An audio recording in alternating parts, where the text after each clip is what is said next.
Je lis du livre de Matthieu chapitre 27, au verset 26, ce qui suit.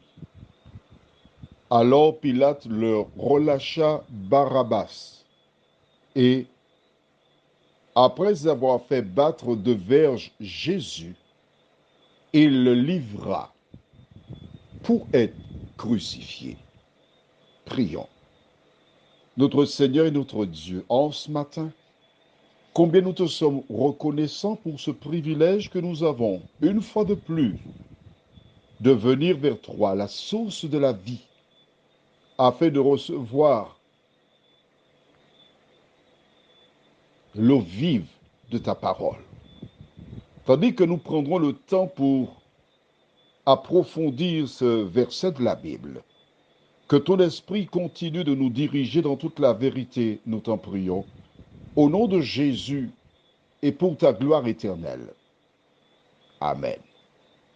Nous avons vu précédemment comment l'ennemi a cherché à humilier Jésus, comment il a cherché à l'avilir, le provoquer, le pousser à la faute.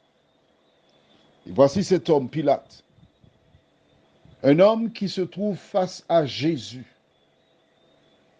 un homme qui a entendu parler du Sauveur du monde, car en tant que responsable politique, il savait les miracles que faisait Jésus. Il savait l'engouement du peuple pour Jésus. Il avait entendu parler de la résurrection de Lazare. Il avait entendu parler de la multiplication des pains et des poissons. Il avait entendu parler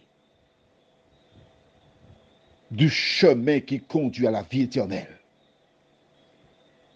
Il avait un choix à faire. Son projet politique ou le salut de son âme. Aujourd'hui, toi qui m'écoutes, tu te trouves englué dans une situation particulière. Tu as un choix à faire entre la parole de Dieu, la vérité que tu entends chaque jour depuis des mois, des années peut-être pour certains, et tes amis, tes proches qui ne connaissent pas, qui ne comprennent pas, et tu ne veux pas les perdre. Tu as un choix à faire entre la parole que tu entends là, ce que tu reconnais comme vérité, c'est aussi clair que Marie-Claire ou l'eau pure qui sort de la source. Mais tu as peur de perdre cette femme que tu idéalises, ton idole. Tu as peur de perdre cet homme. Tu as peur de perdre. Et Jésus est embarrassant pour toi. Ça t'embarrasse. Tu ne sais pas quoi faire. Tu es exactement comme Pilate. Sa femme lui a envoyé un message lui disant, n'ai rien à voir avec ce juste. Elle s'est mêlée de cette affaire pour l'avertir. Il est arrivé à l'intime conviction que Jésus était innocent. Je n'ai rien trouvé de mal dans cet homme. Mais le peuple criait plus fort. Crucifie-le, crucifie-le. Et voici quelqu'un qui est convaincu que Jésus est innocent. Comme toi, tu es convaincu de ce que dit la Bible. Et parce que la foule a plus d'importance pour lui, que fait-il? Il relâche Barabbas. Le peuple a choisi le symbole du diable, criminel, menteur. Et la lumière du monde, Jésus, qu'il soit crucifié.